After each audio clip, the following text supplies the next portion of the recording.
बिस्मिल्लाहिर्रहमानिर्रहीम। शुरू करता हूँ अल्लाह के पाक नाम से जो बहुत बड़ा मेहरबान नहायत रहने वाला है। दोस्तों, बहनों, भाइयों, बुजुर्गों, अस्सलाम वालेकुम।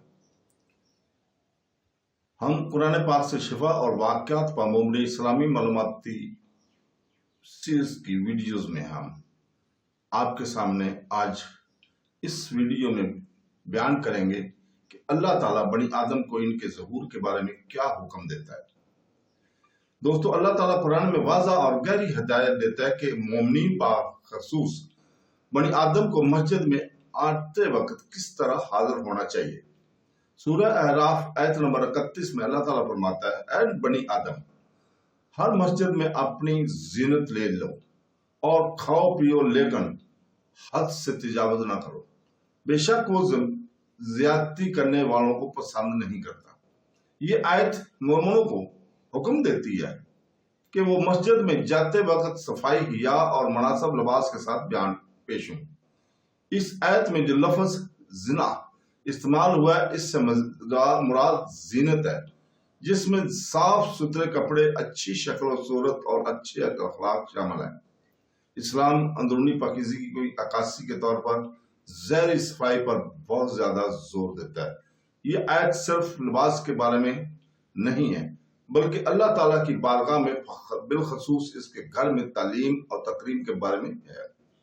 तफसीर इब्ने कसीर के मुताबिक ये आयत इन काफिर अरबों के अमल को दुरुस्त करने के लिए नाज़िल हुई है, जो काबा का तवाफ बगैर लिबास के किया करते थे और ये दावा करते थे कि ये आजिज़ी है।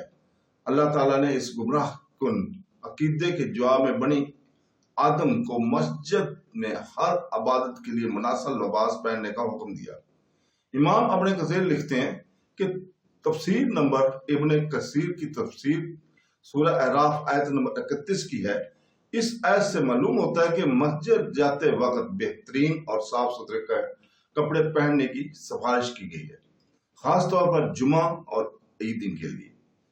बड़ी नबी करीम सल्लल्लाहु अलैहि वसल्लम ने मस्जिद में अच्छी सूरत और सफाई की अहमियत पर मजीद जोर दिया है। सही मुस्लिम की हदीस नंबर 91 में दर्ज है।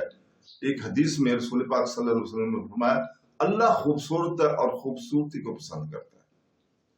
ये हदीस खूबसूरती की इलाही सिफत को वाज़ा करती है और मोमिनों को तरगीब देती है कि वो अपनी पेशकश में इसकी अक्कासी करें, खास तौर पर नमाज के दौरान और मस्जिद में दाखिल होते वक्त। ये तकब्बर या दिखावे के बारे में नहीं है, बल्कि मुकद्दस इबादत गाह को इज्जत के साथ इज्जत देने के बारे में है।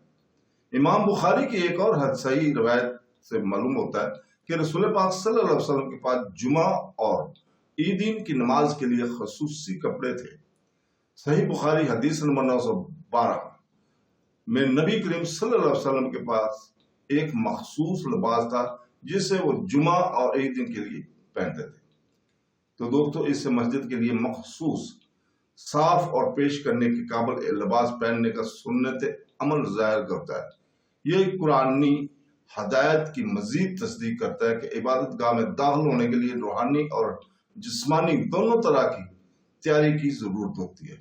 लिबास के अलावा इस हुक्म से इल्म हफ्जान सेहत का मतलब है, बशमूल वजू की हालत में नाखन तराशना, मसवाक का इस्तेमाल करना और इतर लगाना मर्दों के लिए, और मस्जिद के रस्म रिवाज के लिहाज से नमाज की जगह में दाखिल होने से पहले साफ जूते पहनना या उतार देना। नबी करीम सल्लल्लाहु अलैहि वसल्लम ने फरमाया, सुनन इब्ने माजा 1095 में, जब तुम में से कोई जुमा के लिए जाए तो गुस्ल करे, बेहतरीन लिबास पहने, अगर इसके पास खुशबू हो तो इस्तेमाल जरूर करे। तो दोस्तों, ये जामिया तैयारी और सफाई और बातनी तालीम दोनों एक अक्कासी करती है कि ये सिर्फ जाती जिम्मेदारी है, बल्कि इज्तिमाई अदब में भी है। मस्जिद में एक साफ सुथरा और खुशगवार ज़हूर जमात की खूबसूरत को बढ़ाता है, हम आहंगी की हौसला अफजाई करते हैं और दूसरों के दरमियान तकलीफ को रोकता है। सूरह अहराफ आयत नंबर 31 तमाम इबादत में वक़ार, एहतराम और सफाई को बरकरार रखने का एक अहम लाजवाब असूल कायम करती है, खास तौर पर अल्लाह के घर में दाखिल होते वक्त क्या नबी करीम सल्लल्लाहु अलैहि वसल्लम की तायद है। अमल और हदीस ये हुक्म मुसलमानों को सिखाता है कि मुनासिब लिबास और हिफ्ज़ान सेहत के साथ मस्जिद की तज़ीम अख्तियारी नहीं है, ये खालिक और इसके मुक़द्दस मुकाम के लिए हकीकी अकीदत और एहतराम की अलामत है। तो दोस्तों, इसके साथ ही हम आज इजाज़त चाहते हैं, कल तक के, और कल इंशाअल्लाह ताला हम इसी वक्त आपके सामने हाजिर होंगे और अल्लाह ताला से दुआ करते हैं कि वो हमें कुरान पाक और हदीस नबवी पर अमल करने की तौफीक अता फरमाए। आमीन सुम आमीन। अल्लाह हाफ़िज़।